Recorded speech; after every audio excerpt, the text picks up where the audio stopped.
You're listening to The Grind, well-caffeinated conversations with disc golfers who are passionate about improving their games and helping others to do the same.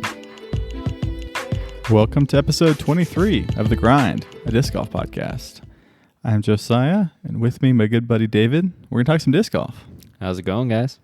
We've got a great episode lined up for you this week. We've got a pro tip from Hannah McBeth. We're going to talk about how do you improve your game by watching the pros play. And we're going to review the Discraft Heat. But first, David, as always, what are you sipping on? How was your disc golf week? Oh, man, we're sipping on the Espresso Blend from Allpress Coffee in New Zealand. Dude, we're getting international. We had from Paris, France last week and New Zealand this week. Is that right? Yeah. Actually, this is thanks to one of the baristas at Kiln, her favorite coffee shop. She lived in New Zealand for a while, and this was her favorite coffee shop that she ordered some coffee from. I'm jealous. I think if I would live anywhere but here, I think it'd be New Zealand. I think Lord of the Rings ruined me for any other destination country. I mean, Iceland's pretty cool too, but New Zealand's on my bucket list. Yeah, I'm right there with you. But yeah, she kindly shared this with us. It gives you kind of a classic cup. So this is their Espresso Blend. Typically an Espresso Blend traditionally was more on the darker end. A lot of the more modern stuff, you're seeing a lot more medium roast and a lot more light roast depending on the style of coffee. This definitely lands in that medium roast range. And they actually it's a blend of 4 different coffees. It's Guatemala, Brazil, Colombia, and then also a fourth component of Sumatra. Which Sumatra hasn't seen a ton that I've seen in espresso, but the other 3 are very common. But man, why do espresso blends tend to favor like Central and South America and blends? Because it seems like when I say espresso blends, if you have a shop who has an espresso roast, they tend to be a blend, and it seems like those are typical countries you hear. Yeah, it really depends on what your philosophy is, because I think the traditional espresso blend would give you kind of that chocolatey, nutty components. Gives you some complexity, but also very simple notes to hit. And that's what a lot of people are looking for and hoping for in their espresso. And so I know, like us at Kiln, we've built that, although we're roasting on the lighter end for our espresso, we still built it to bring out those traditional flavor notes. So we're not getting wild. There are some coffee roasters that love to get wild with their espresso blend, and they'll toss in. I know Cat and Cloud was using, I think their blend for a while was Brazil, Guatemala, and Ethiopia Guji Natural that we've tried before on the podcast. Yeah, so, I think that I've had their espresso blend from a different coffee shop in town, and I feel like it was pretty fruity on the head. It was like, especially in a milk drink, it's fun and wild, but it's different than you'd expect. Yeah. So I think for the coffee drinker that's looking for something fun and different, it's great. It's a great experience to have that on espresso. But for the average person that's just wanting their cup of coffee with whether it's vanilla syrup or just with the milk, whatever it might be, that traditional approach is definitely the most approachable for the greater scheme of people. I guess the greater demographic. And so that tends to be where a lot of roasters lean. Especially in smaller communities. When you're in larger communities like Santa Cruz, where Cat and Cloud is, or bigger cities, you can get pretty experimental because you're really just trying to hit certain niches of people. So, yeah, that makes total sense. One thing I think I didn't know early on in life was there was no such thing as an espresso bean. Like everybody's like, "Oh, chocolate covered espresso beans," and it's like, it's a coffee bean. Yep. Like, I don't think I knew that. That's one of there's so many things in coffee that words that we use that we just, we have these assumptions in our culture. And I mean, I found myself early on as a barista 10 years back when somebody's talking to me about espresso and coffee. And I legitimately had a conversation with somebody. Like I believed and knew espresso beans as being their own separate beans. I didn't know either way. So I didn't realize that I was perpetuating that bad knowledge and bad information by saying that, yes, there is a difference between espresso beans and coffee beans, even though I didn't know. I just was told that, and so right. I just assumed. Well, when someone has a roaster or a shop has an espresso roast, espresso blend, like we're having this on pour over. You did this with a V60? Did it with the V60, yep. The Hario V60 is one of the classic, either at a craft coffee shop or a home brewer pour over dripper. So you can use espresso beans, quote unquote, or espresso roast or blend as pour over. And I enjoy it. If you want like a very nice, like balanced cup, typically at a craft coffee shop, that's a good option. You're going to have a little less interest in terms of getting that single origin, and you can kind of really dial in specific tasting notes. Instead, you're going to have something that's just going to be really approachable, easy to drink, consistent. So I do really enjoy this cup. The first sip, I had a little bit more bitterness than I expected, but once I started drinking it, I was like, this is good. This is tasty, easy to drink. Definitely got the chocolatey and nutty notes there. Yeah, definitely going back to that classic cup. If you're looking for something for the whole family to enjoy over the holidays, this is something that's very approachable for everyone. The person that's liking the more of a extreme lighter roast coffee might be a little hesitant for it, but still can appreciate the fact that it's not super dark. So it's just very approachable for just everybody all around. Yeah, kind of going back to espresso. All espresso means is it's a brewing method. You're brewing it on an espresso machine. When people label espresso blend on their bags, all that means is that's the coffee that they use on their espresso machine. So other than that, it has no other meaning. And so really you can do with them whatever you want. There's a lot more freedom than you might expect. Well, cool. That's educational for me as well.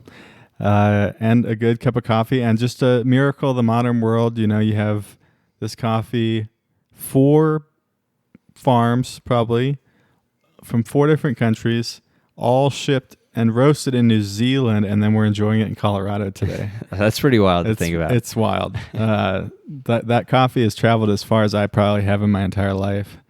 But yeah, how was your disc golf week? Disc golf week was good, man. I got an ace this week. Yeah, that's awesome. I was sad I wasn't there because I feel like it's an ace I would never have expected just because of the shot is a conservative play. Yep. The only possible way that I could have gotten it is a skip shot directly forward, in the way that it hit on the ground. It just went straight and into the basket. Nice straight skip. And that's awesome. Yeah. So this is the infamous Watson hole 10, double Mando hole. It's really should probably be a backhand straight shot. Mm-hmm. It's the most straightforward shot, but David throws, of course, a forehand hyzer.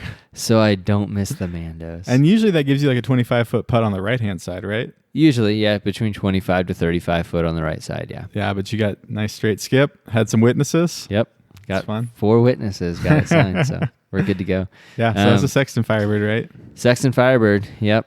I guess there's something to it. I think 80 to 90% of my aces have been Firebird. So yeah, David just moved into a new category of disc golf for the one who can't remember how many aces he has. And I'm jealous of that. I'm working on it. I'm jealous of that. But it was a good week overall. I feel like, again, kind of going through a season of just tinkering and working on a lot of things. We've talked about Josiah and I are both kind of working on trying to build distance with the backhand. Definitely throwing to where my arm gets sore oftentimes in the field. Today, the first time, felt like I threw to the point to where it was kind of a bad soreness. I feel like I was making some very poor choices mechanically that was kind of impacting some muscles that I probably shouldn't have been yanking on. But yet we did the same thing yesterday, and actually my arm is feeling sore, but it is that good type of soreness that it feels like I used the right muscles and I'm just kind of building that arm strength up. And so yeah, I feel like the tinkering, I'm feeling good about things, but oftentimes you feel great for a week. And then, so I'm definitely in that point of feeling like, okay, I feel like this was a productive week as far as what I'm wanting to tinker on and different shots, not just distance, but I'm definitely working on different shots with my Berg and whatnot. But it's been a blast. Definitely haven't been focused on scoring lately.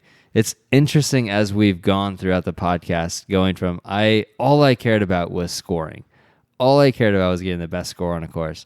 And now I feel like when I walk into a course, I very rarely try to go for my best score. I'm definitely working on trying to get work on shots that I'm wanting to learn. So it was a good week. It was a fun week for sure. How about you? Yeah, it was a good week for sure. I haven't played quite as much as I normally would. During the summer, I've been trying to get in some morning rounds before work. and that's been fun. So enjoyed those. I feel my game feels like just a little off, especially distance, forehand, and putting. Backhand depends the day. So I think I really need to just grind some putts in the backyard or rather in my garage, since my backyard really is an option right now. And but I had a good week. I played a few morning rounds at Watson, and then we got a tournament on the 8th of August, I think it is, and we have never played that course before, so you and I got to go out and scout it and just check out the course. And fun course, some really fun holes, some really cool holes, and some that require a lot of care. And then there's just some gimmicky holes maybe, or just kind of like strange holes. And so it's kind of a odd assortment of holes that make up the course. But I think in general, it's one that conservative play is important, but I think especially just like really smart golf where you say, these are the holes I'm going for birdie on. These are the holes I'm going to try to get par on, and there's a 360-foot hole on that course that I think my game plan is 280-foot up shots, basically.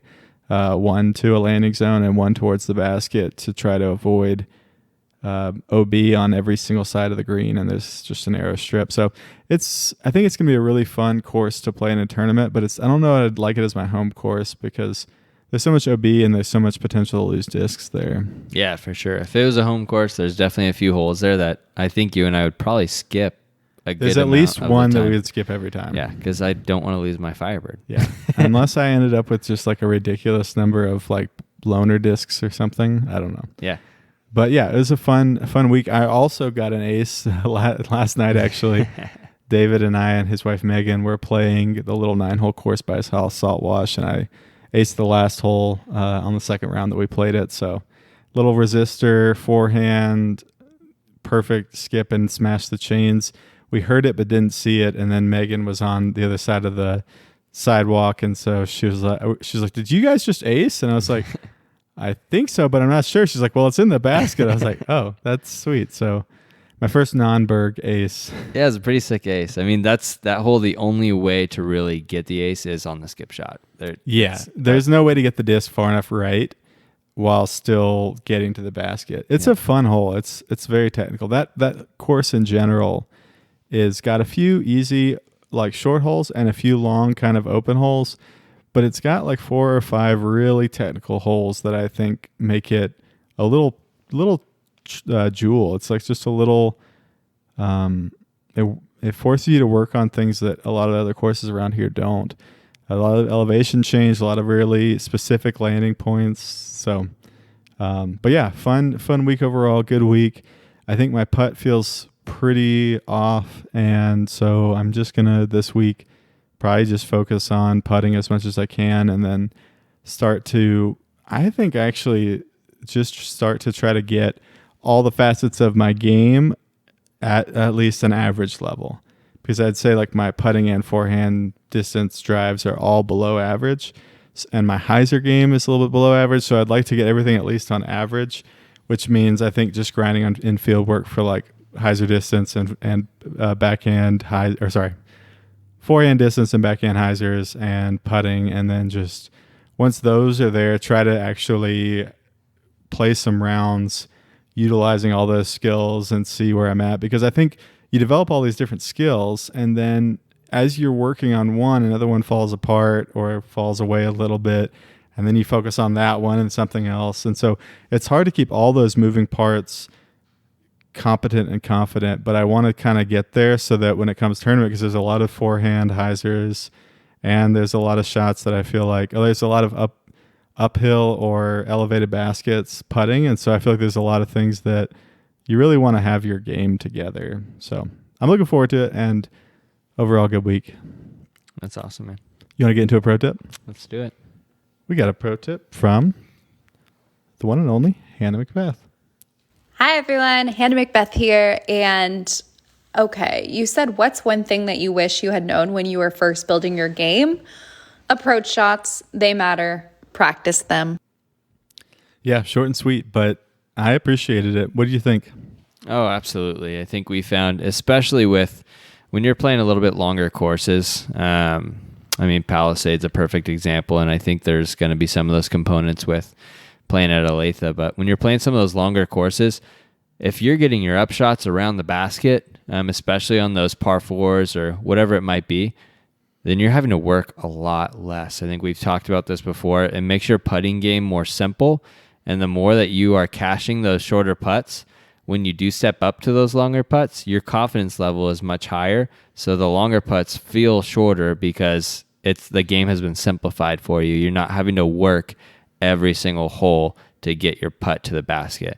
And I think just that alone gives you this mental freedom and clarity to kind of cruise through your round as opposed to feeling this grind, like you're trying to grind out the entire round and work extremely hard. So, I mean, it's huge. You always use the grind in this negative sense, and yet we called the podcast the grind. No, I totally agree. I'd say just as an initial point, like the practicing upshots to me is harder for me to make time for than putting, because putting is like pretty fast practice. Like you can get 10 putts in the time you probably get one upshot if you include walking to your disc and picking it up.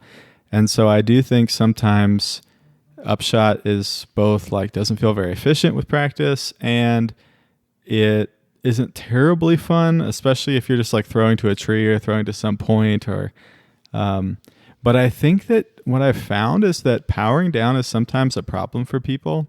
And I think whenever you need to do a little bit of a run up in an open, a par 4 or a par 5, you need to make a full power second drive. I think a lot of times I get really nervous about that because I want to make sure I got that plant foot right. And I realize it's because I don't practice it at all. Mm-hmm. Like I don't practice, basically doing a field work to have that fairway drive, like from the fairway. And so I do think that there is like a ton of truth to this. And I think it's one also, like even a course like Delta, I missed in the second round, I hit like first available on hole 12, which is like when I expect to birdie. But it's nice knowing that I didn't give myself like a great up shot, but it wasn't like too terribly hard to do. It's like 150 feet. And it was like, oh, I'm going to put it under the basket within 20 feet. Like I'm going to make it easy on myself because at this range, I really trust this forehand berg upshot for me. But I do think that when you have confidence in those upshots, it actually takes a lot of pressure off your drives as well. Because if you're like, oh, well, I went in the rough or I went behind this tree or I didn't get that far down the fairway. I mean, you have to have an attitude adjustment, I think, for part of this. But I do think it is just like, okay, cool. Well, I'm just going to make my upshot, make the par, and move on, and not like, oh gosh, now I'm probably going to bogey. And I think that difference in mentality based on the confidence of practicing and being competent at upshots is huge. What's funny is I feel like I've casually thought about that, but I didn't really intentionally think about how that being confident in your upshots, how that can impact your drives. I definitely, for me, there was kind of a shift in my game as far as recognizing when I did throw a bad drive, I immediately would go, okay, now I have to make a good upshot. And so to get myself out of bad headspace, I'm like, I get to make a good upshot. But yeah, the pressure that it takes off your drives when you know that you can, from 200 feet out anywhere, you can get it within 30 feet of the basket.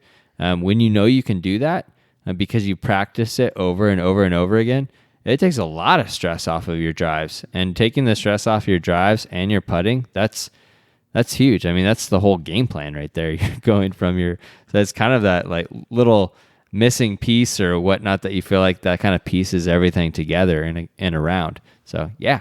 Yeah, that's good. I like the idea of like those three things. Just obviously you could break those into a million different elements.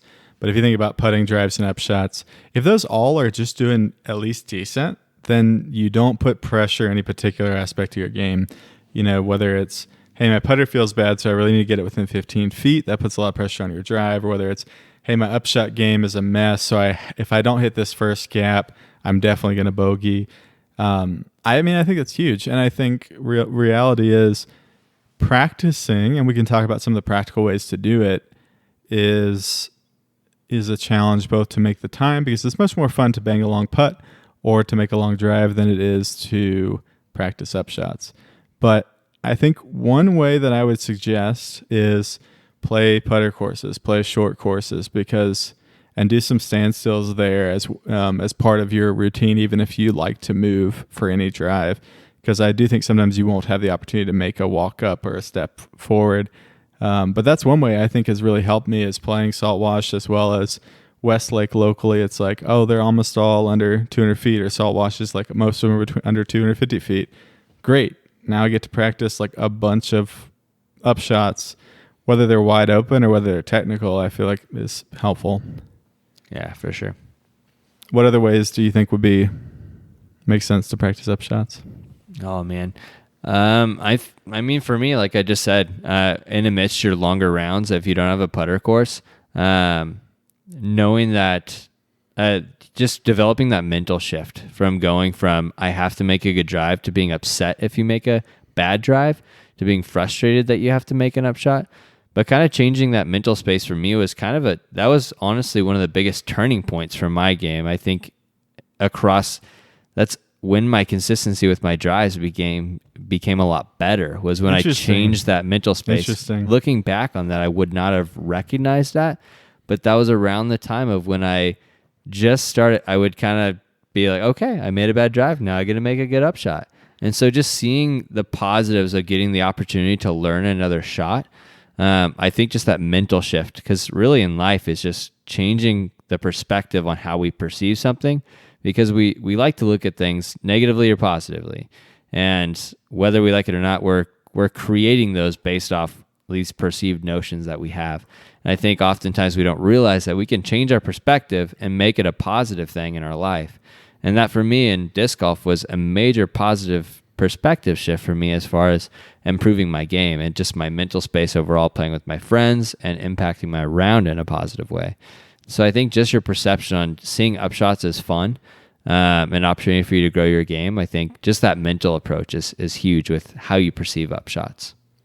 Yeah, I remember Simon was talking to, I think it's the guy from Daily Disc Golf. He's a Discmania sponsored YouTuber, Disc Golf Daily. I can't quite remember, but he asked Simon, like, hey, what's the difference between me, like 1,000-ish rated guy, and you, a 1050, 1040-ish rated guy? And Simon said, I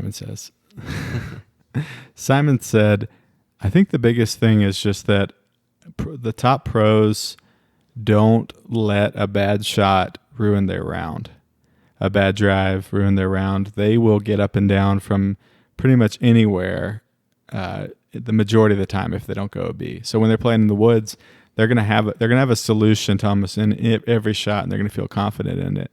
And I think that the best thing, like I love what you were saying, because the best thing to me is I think your body responds to that positivity and that like excitement about trying something new or trying to, lace something that you've done a million times.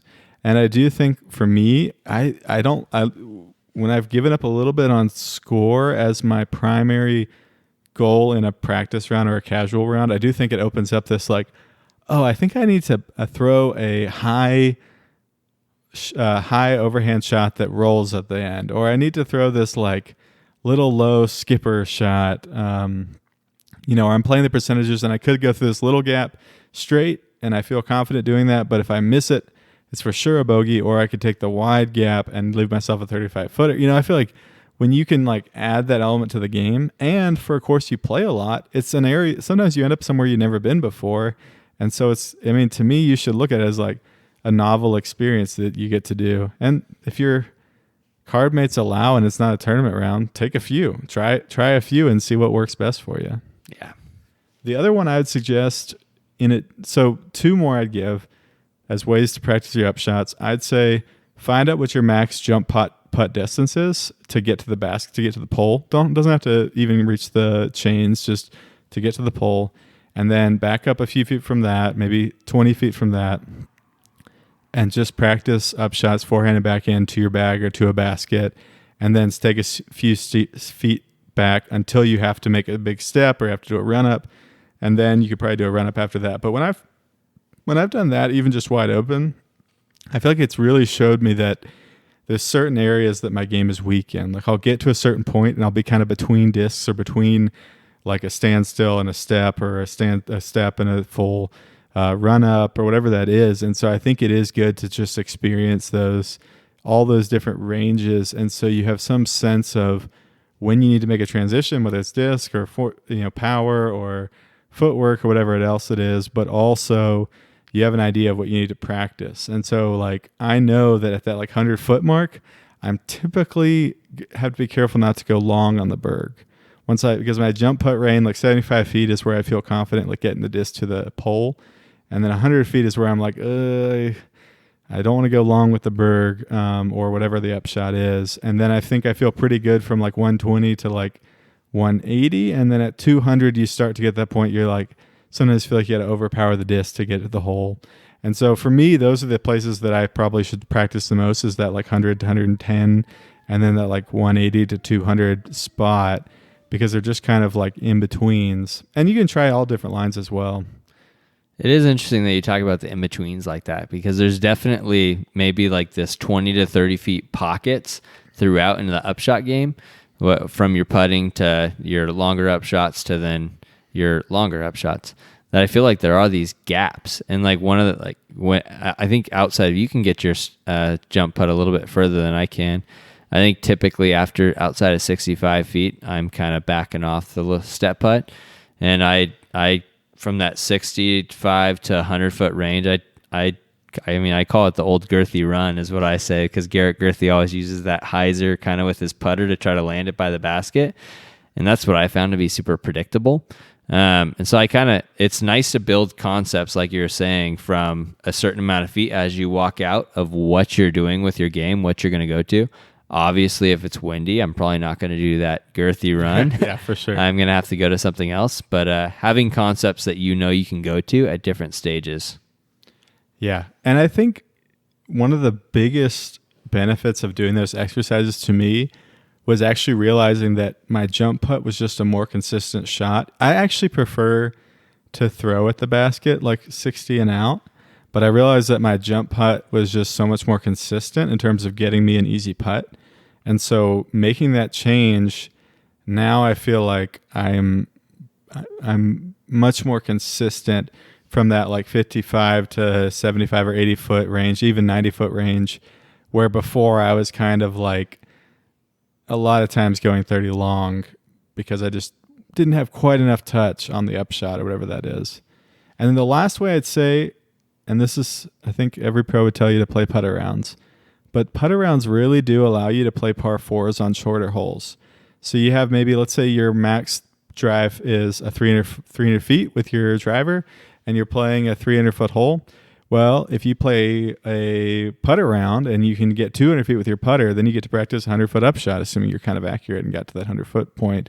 And so I do think putter rounds open up your practice to kind of make the course your own.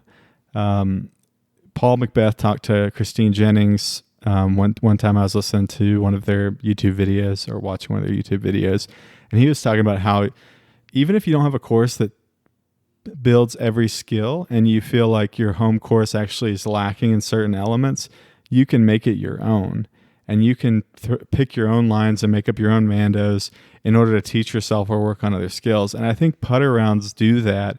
If you have a shorter course as your home course and you need to work on upshots, but realistically there aren't many opportunities unless you just shank a drive, then I think you can play a putter round, maybe even intentionally not throw your full shot, but just pick a landing zone as if you're playing a par four. Like, hey, I want to land 100 feet up the fairway, but I want to land in this certain area so that I give myself a clean run up, and then I'm going to throw a 250-foot upshot so I can practice that run up or whatever. I do this occasionally. I need to do it more. I think when it's windy, it's a little bit hard for me to want to do putter rounds, even though I should, just because I know I'm going to get beaten up pretty good by the wind.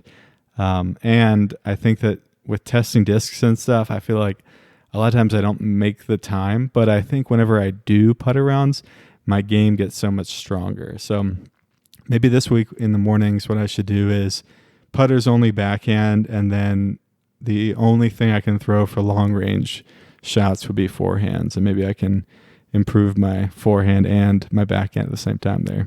That's one thing with those putter rounds that I really never thought of, to be honest with you. I saw putter rounds as helpful as far as working with your control, but I didn't think about as far as your upshots go. And one thing that I'm really trying to work on right now are my upshots with my Berg, both backhand and forehand.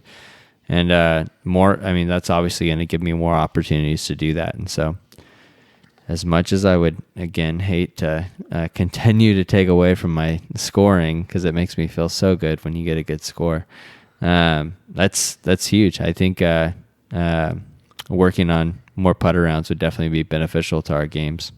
Yeah, for sure. I think that there's so many ways to practice. And like I was saying with the How's Your Disc Golf Week, I feel like there's so many facets of the disc golf game that you want to be building those skills. And so it's hard to round them all out at once. But I think putter rounds are a good way to at least focus on a few things that you sometimes miss otherwise. The other thing I wanted to talk to you about, and I thought it would be a fun topic, would be how do you get better at disc golf by watching disc golf? And what can you learn from the pros? And maybe what should you not try to learn from the pros? And we're not experts by any means, but I thought it'd be fun to talk about. Yeah. I think in general, for me, is just seeing different shots. I love when the announcers or when they actually put up the disc that they're using on the screen, whether it's Jomez or whether it's the Disc Golf Network. It's kind of more... Shout out to Ian Anderson of Central Coast. He, in general, knows like every player's bag pretty well. He doesn't get them all right, but he gets like them 90% right as they're doing the run-up, and it's an incredible skill for the live. I mean, it's cool. Jomez has started doing it as well. It makes it really interesting to watch, but to do it live is wild. It's impressive. But it makes it more enjoyable for the listener, especially for the amateur as we're trying to build our games, trying to build concepts of, okay, what did they use to do that shot? Because there are a lot of shots that, Simon Lizotte and a lot of those guys do that I don't know if I'll ever be able to do it, but it's also fun to begin to build those concepts in your head of, okay, this is what the disc is designed to do, and this is how he got the disc to do that, whether it's been beat in or whatever it might be. But I feel like it really helps build concepts in your brain as you're beginning to understand, because I think early on for me, so I had a general concept of overstable and understable as I was beginning to learn the game, thanks to Josiah. But really, from there, I didn't really know what I could do with the discs. Watching pros being able to crush these massive turnovers to where you're getting it to push to the right, and then because it's so overstable, it pulls back and finishes to the left. Those different shots, being able to understand what you can do with the disc was definitely eye-opening for me, and what kind of made me begin to appreciate more and more watching disc golf, a lot of the pros. I remember the first time coming over to Josiah's house and he was watching pro disc golf, I kind of chuckled because I was like, I'm never going to get in as deep as Josiah. What and a nerd. Look at me now. Yeah, in this same living room that you were judging me for watching pro disc golf on my TV. Yep. Now we're recording a podcast about disc golf. And I think Eagle McMahon was the first one that stood out to me. I think he was in that tournament and he was kind of young at the time. And I made some comments of this guy looks like pretty good. I don't remember what I said, but I think he was just kind of coming into his own as a player at that time. So, yeah, I totally love the concept that you mentioned of just what you can do with the disc, or what they can do with the disc, and how the different discs fly, and how you can use different releases with different stabilities or speeds to get different shots. I think that's huge. I think that's probably one of the biggest things. I think the other thing is just decision making, like whether it's a layup on a putt, or it's, there's different opportunities on the course. There's, a left gap and a right gap. You can do the backhand, forehand, turnover, etc. And just how different players approach it, and how sometimes, hey, it works well for pretty much everybody. Or the best players can make the whole fit their game. And there's other times where no, the best players are forced to throw a specific shot but on the whole. And so no, they all throw that shot, and some of them are naturally good at it. It's part of the game regularly, or part of the game they lean on. And there's some players that it's like, no, it's not a big part of their game. I'm thinking we just watched some of the Preserve, and there's a obvious forehand hole. That's just like a basic flat to hyzer forehand, I feel like you'd do well on it. It's like 320 or 330 or something like that. And Conrad's throwing a backhand, and most of the time I think it works for him. It didn't work the final round. He ended up having an upshot, making a par. But it is this interesting thing where 3 people on the card throw the shot that's required, and I think one person was parked and the other people had ended up par. But it just shows you, I think, how to evaluate a hole given your own skill set. And you can see players you emulate based on your skills and their skills and how they approach it. And you can also see players that have a different skill set that you'd like to build, you know. So for me, I'm backhand dominant, so it's easy to see Conrad approach a hole that requires a forehand and throw a backhand and think, oh, see, I could do that. But also you could see somebody just pitch up an easy flat to hyzer forehand and realize, or I could also try to build this other part of my game that's a weakness.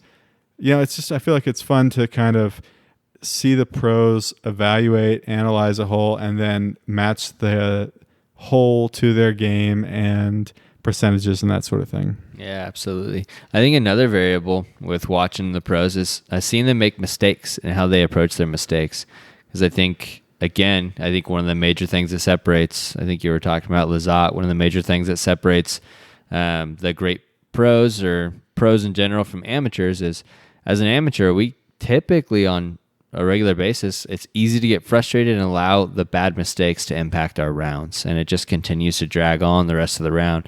While a pro, they'll make a mistake. Lizotte's one of the best at just laughing it off and moving on, but being able to recognize that disc golf is a game of mistakes and figuring out how to best make up for those mistakes and not letting those get in your head.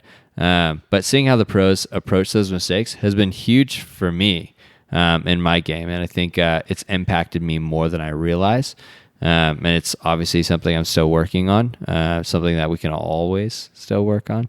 But yeah, I think it's just kind of fun and sobering as an amateur to recognize pros make mistakes. It's okay for me as an amateur player playing a casual round with my friends to make a few mistakes. That's just part of the game and part of the fun, and just have fun with that. Yeah, that's good.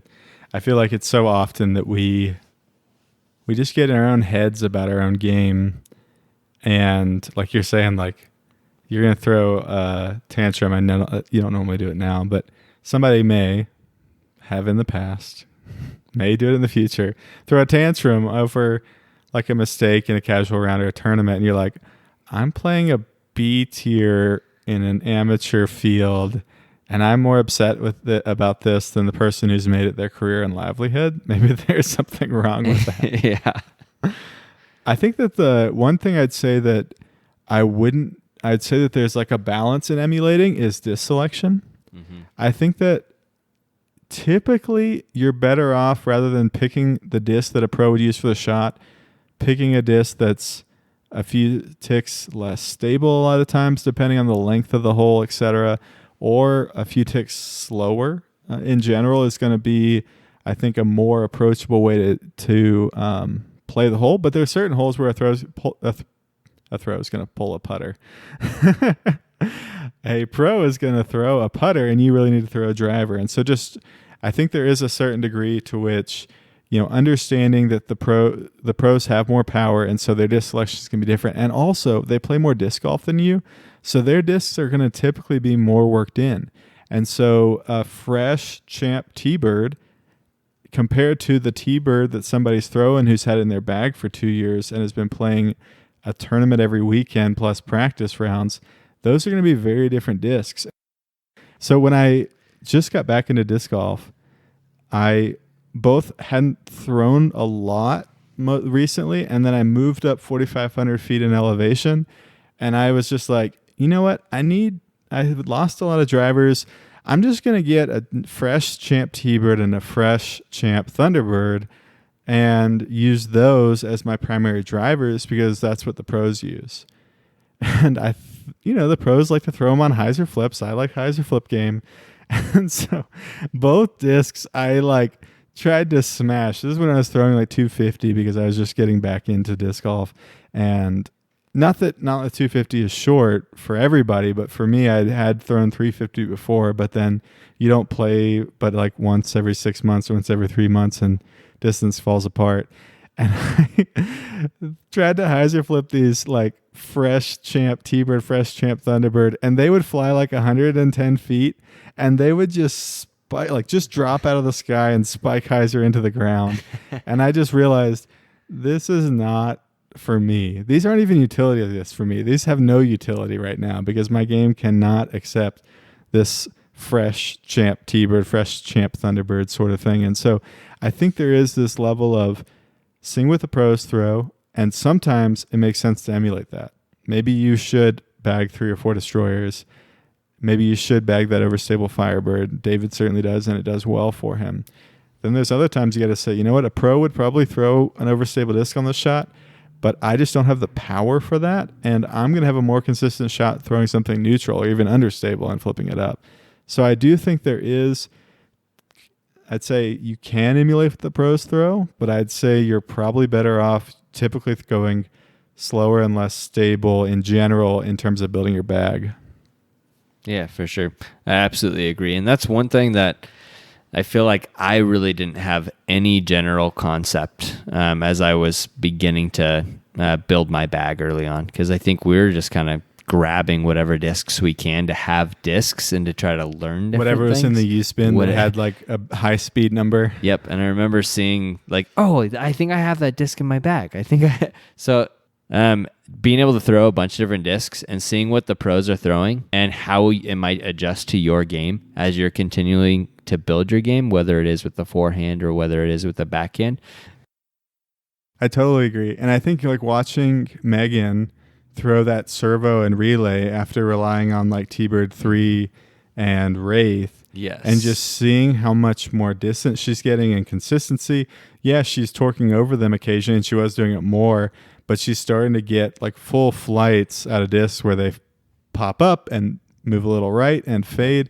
And so there is this degree to which just like seeing how a disc flies for you and then trying a few less stable or more stable depending, or slower or faster, just to get a sense of like what works for you, but also what discs can do on different angles.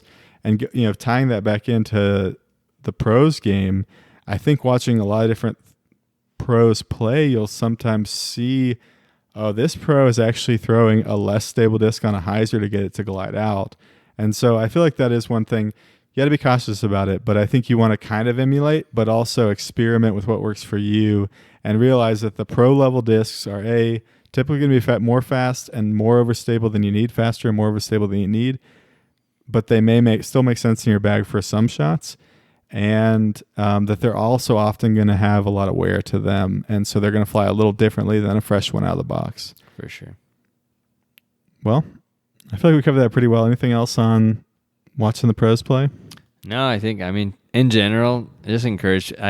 It's funny because it's, again, going back, like I kind of joked around about like, I'm surprised that Josiah is so into it that he's spending all of his time, because I spend so much time watching baseball, and like I think at the time I just didn't personally see disc golf as like that enjoyable of a thing to watch. I was seeing it as a thing, kind of a hobby on the side. And now I find so much joy in watching what these guys can do, like watching players like Lizotte, McBeth, Heimberg, and I mean, you name it. The list goes on and on. It's just fun and encouraging and exciting to watch these guys and what they're doing. And so, yeah, and I feel like as you work on your own game and as you learn more about disc golf, it gets more enjoyable to watch because you can see more. I feel like for you watching baseball, you have like 100 more things going on in your head than me watching baseball. Mm-hmm. I would be like, oh, the pitcher threw like 7 pitches and 2 were fouled off and there was 1 strike, and he, I don't know, hit it in field and went out.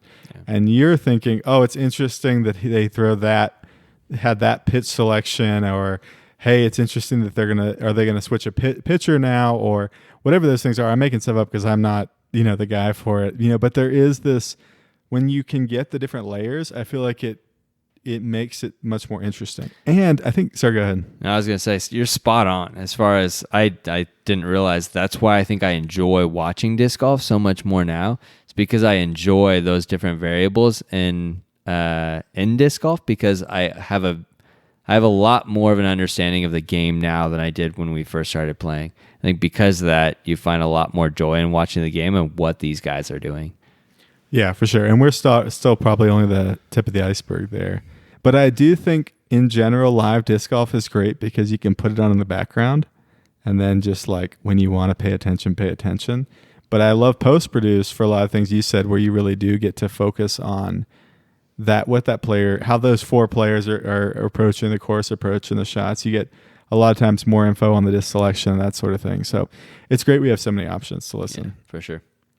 Well, you want to get into a disc review? Let's do it. Time for the What Was That disc review. This week we have the Discraft Heat, which is a 9-speed, 6-glide, -3 turn, and 1 fade fairway control driver. You make your pick. Jonathan Berger, one of our listeners, was kind enough to send us a bunch of heats to check out, and we really appreciate that. We have awesome listeners, and it's fun to have a listener-supported disc review. What did you think about the Heat, David? Dude, it was pretty fun.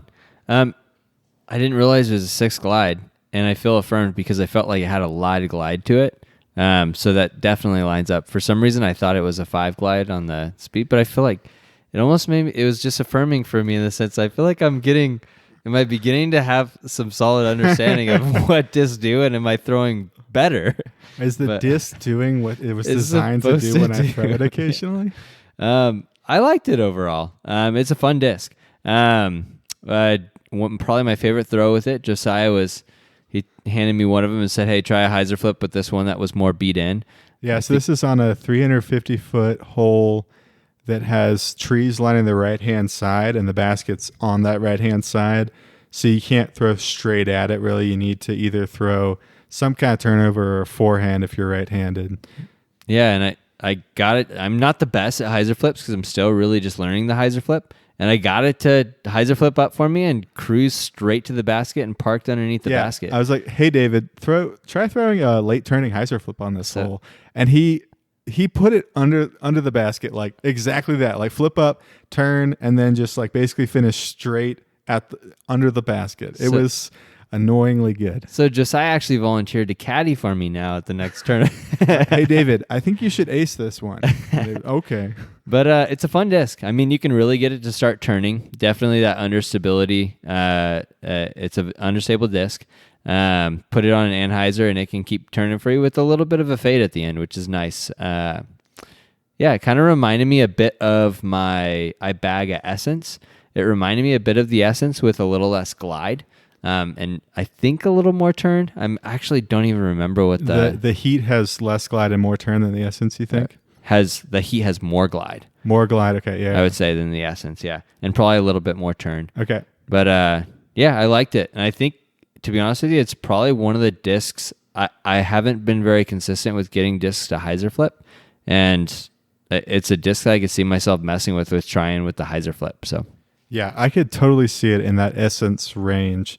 I liked it as well. I think it's got that, like, really like that 9-speed rim. It feels good, not too wide. It's got like this very interesting micro bead to it. I don't know if you can see that, David, at the very end here. Yeah, I don't think I noticed that when I was throwing it. You don't feel it in the hand at all, but it is interesting. Otherwise, it's got like a very straight. The underside of the rim is a very straight profile, maybe even slightly convex instead of concave. And I think that makes it feel really good in the hand to me. And the ones we have are not too domey, just like mild dome. We had a Crystal Sparkle Ledgestone Heat and a Haley King Metallic Z Heat. And so we had quite a bit to try because we also had an ESP on hand. And so we got to try all the plastics. What do you think of them, David? You know what? I think it was was it the ESP, or I can't remember which one you threw on hole, let's see, 3. Yep. And Josiah definitely had an ace run, and that hole, it was the Crystal Sparkle. That hole is a massive dog leg left. Yep. It's definitely backhand, kind of hyzer, glidey. It's downhill a little bit. And so for me, I'm always thinking overstable. I want to make sure that it's going to fight left and get over there. And when it is right now, everything's kind of overgrown, so there's no ground play. Yeah. When it's when it's cut clean, you can definitely get a skip shot to the basket. Yep. But what was awesome to see is Josiah used one of these heats, and he still got it on that hyzer, and it had a glide to it that glided straight to the basket. And I've never seen that with any of my overstable discs. And that was kind of an eye-opening thing for me as far as being able to put those understable discs on a hyzer and get that predictability and glide to get to the basket in a situation like that. And so, yeah. I really liked it. I feel like they were predictably understable. Yeah. Not like wildly understable, but not so neutral that you didn't know whether it would flip up or not. I also really, that hyzer line on, is it 6? Up 6, the hill. Yep. Oh yeah, I forgot about those shots. Yeah, those are the. It was like it's a kind of almost a spike hyzer, but the problem with the overstable disc on the spike hyzer, it's up on top of. It's like this very tight line, and it's up on top of a mound. And the overstable disc a lot of times will not get all the way up there, or if they do, you'll get kind of a big skip. Yep. And the first time we played this, I put 2 heats within like 20 feet total. Like one was at 12 feet, one was at 8 feet, and it is this just like. It's a hyzer, and then it stands up a tiny bit during the hyzer, and then it just kind of glides that hyzer line to finish out. So I liked it. I thought it's a very versatile disc because of that predictable understability, that glide, and then I think it has enough little bit of fade at the end. I think that tiny microbead may have something to do with it, that it will, if you have it on an Annie, it will pan to flat typically if you don't just, if you give it enough height. Or if you want to get like a tiny bit of reliable hyzer finish, it will do that. So I really liked it. I like the speed. It's an interesting disc for me, and we can talk about it in the rating because I don't know if I have anything quite in this slot right now. My Freetail, I'd say, is a bit less stable, at least the one I bag. And I really enjoyed it. I thought I was getting really good distance with it when I was trying to get distance for a 9-speed. I mean, you threw it out to 350 on that shot, and I think that was like about as good as I did as well, as around that 350 range, which for me is great. I think I could get it further, but I was getting it 350 with like on a short tee pad and a predictable line and finish. So I was a big fan. I think the glide is real. I think 9-speed rim definitely there. I think the -3 is real. I would say the Haley King to me and the Crystal Sparkle were probably more like that -2. I'd say that the Haley King was probably the most stable. That's what Jonathan mentioned as well, and I agree with that. Then the Crystal Sparkle, then the Z, then the ESP in terms of most to least stable. I think my favorite was honestly probably the stock Z or the Crystal Sparkle. What about you? I probably would go with the ESP. Just because I enjoyed the hyzer flip. I think that's the one I had the most success with. Yep. And I like the glide that they're putting out. So yeah, for sure. I think it's a fun disc for sure. I totally get why a lot of the pros use it as their roller / like standstill distance sort of disc. It seems like a lot of the Discraft pros end up bagging this or the Avenger SS, and to me, this is a great disc. I didn't necessarily have I'd heard good things, but I didn't necessarily think I would just find a groove with it immediately, and I definitely did. I actually tried some rollers with this, and I still haven't got the concept of the roller in my head enough to actually find success. I think it's pretty tough at the elevation we live at, and I think you have to throw a really. Was it ending up too far? Like it wouldn't actually flip all the way up to the roller? Yep. Yeah, I think you have to really lean back. I'm showing David. To all our listeners, I apologize, but you have to really lean back, and I think you have to really torque it and finish down with your arm in order to get it at our elevation and arm speed to get a consistent roller. I like an even more understable disc sometimes for a roller than this because I can throw it a little bit flatter and get it to move all the way over. But it's really like if you've thrown a roller before, you just need to do it more, more worse, more better, worser. Anyway, you want to get into a rating? Let's do it. All right, our rating system. David and I will each score the disc 1 to 5. Sum our scores to 10. 1. This is just not that great of a disc. 2. It's an okay disc, but there's better options out there. 3. It's a good disc, but it doesn't stand out. 4 is it's fantastic, but it's not going to make my bag. And 5 is it's going to the bag. So David, what's your review? What's your rating? Let's see. I feel like for my style of play, I'm right in that 3.5 range, but I kind of want to give it a 4 in the sense that I'm really learning the benefits of understable discs, especially with the backhand. Before that hyzer flip that ended up under the basket, would it have been a 3 to 3.5? It probably would have been a 3. And now it's a 3.5 to 4. Because I think that concept all of a sudden went from being in my head to actually seeing it happen. It was sick. And so I'm beginning to understand and learn the value more of the understable disc. And I already have the essence in my bag. And we've talked before, once I commit to a disc, it's really hard for me to walk away from a disc. And I think there is a lot of overlap here, for sure. And the one thing that I really do like about this over the essence is the glide factor. Yeah. I think especially as an amateur, get that glide and knowing that you can get a little bit more on it. And I definitely think I could probably put this 15 to 20 feet further on average. Yeah. More than my essence. Yeah, I buy that.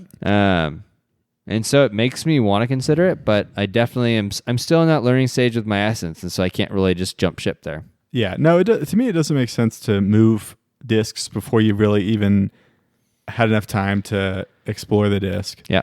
So you're giving it a... I think I'm going to go 3.5 for now. Yeah, that's totally fair. It's a great disc. I'm going to give it a 4.5. I don't know. I'm really tempted by this one. I'm going to give it a 4, but to be continued because I really liked it. I especially liked it on hyzers, which is a strange thing for a -3 disc. It was frustrating how good you were throwing it. And maybe because it is similar to a lot of the discs you throw. Yeah. But there were 3 specific shots that was just like, how? I want to be able to do that. Well, your hyzer flip that I told you to throw, I was like, that was what I was trying to do the last 2 shots. Yeah. So, I'm going to give it a 4, but to be continued. I think I'm going to probably... All right, I'm going to be wishy-washy. I'm going to give it a 4.5. Okay. I think I'm going to mess with it some more. Okay. I can't commit to it because I have so many discs in this category that I've tried and had like initial success with and then kind of like stop bagging it. But I think it's a hole in my bag. I would probably either throw a Crave or a Freetail. The Crave is slower and a little bit more stable. The Freetail is faster and a little less stable. And so sometimes I just don't need that shot. But I don't think that I could throw those hyzers with the Crave and have it have the same flight. And the Freetail I wouldn't trust. So it's very tempting. And Jonathan, thank you for sending these in because you've just added more complexity to my bag. But I'm very tempted. I think especially the Z, I think I'm going to mess with some more, put it in the bag for a little while, see if it makes sense. But one thing Jonathan mentioned was that, hey, you can throw it as hard as you want or as soft as you want. And I think that's one thing that I really like is that I could throw a smooth, straight shot, or I could try to rip it over on an anhyzer, or I could throw it on a hyzer smoothly. And it just seems like a versatile disc, especially at our elevation and my arm speed. So it's tempting. So I'll give it a 4.5. That'll bump it up to an 8 out of 10. So a great score for a great disc. And once again, thank you to Jonathan for sending the disc. If you want to order some, you can order from 1010disc.com. Use the promo code TheGrind5 to get 5% off your first order. David, that's the majority of our episode. But disc golf is supposed to be fun. So just for fun, we're going to finish out our Build Your Own Perfect Disc Golfer. We've had a lot of different categories. The last 2 we have are scramble shots and clutch factor. So pro, whoever you want, MPO, FPO, who would you pick in terms of getting that scramble shot skill for our pro disc golfer?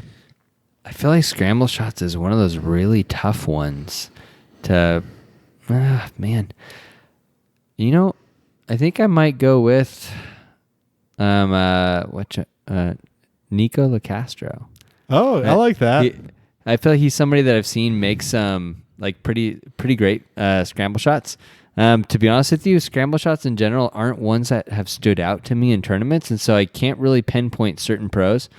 But he's somebody that I feel like can really come up with some of those shots. No, I totally agree. Especially through the trees. Forehand, anhyzer game, rollers. Yeah, I totally buy that. I'm going to go Ricky Wysocki. I've got him for Circle 2 putting, but I think he just seems to always find a way to get to the basket from any place, in the woods, in a strange lie, weird footing. I think his forehand and backhand scramble shots are up there for sure. But there's a lot of good ones. I think about Joel Freeman with his thumber rollers and all this sort of stuff. There's just a ton. There's a ton of great pros out there. All right, how about Clutch Factor? Oh, Clutch. I've used McBeth I think on 2 already, so I can't really do that. I mean, you can do however many. I'm going with Dickerson. Oh, that was going to be mine. I think Dickerson's incredible in the clutch. There's been multiple turns I've seen, just whether he's holding on or just finishing strong at the end in order to come through and sneak a win. And yeah, Dickerson's fantastic. Yeah, I was actually going to say Dickerson because I thought you were going to go McBeth. This is tough. I'm going to have to come up with somebody different now. I mean, I think McBeth obviously is the right choice, but I have used McBeth a lot as well. I mean, if you could just have your own perfect disc golfer, McBeth's up there. Yeah. I think McBeth, when he's playing well, is pretty much there. Yeah. You give him Eagles forehand, and we're all in trouble.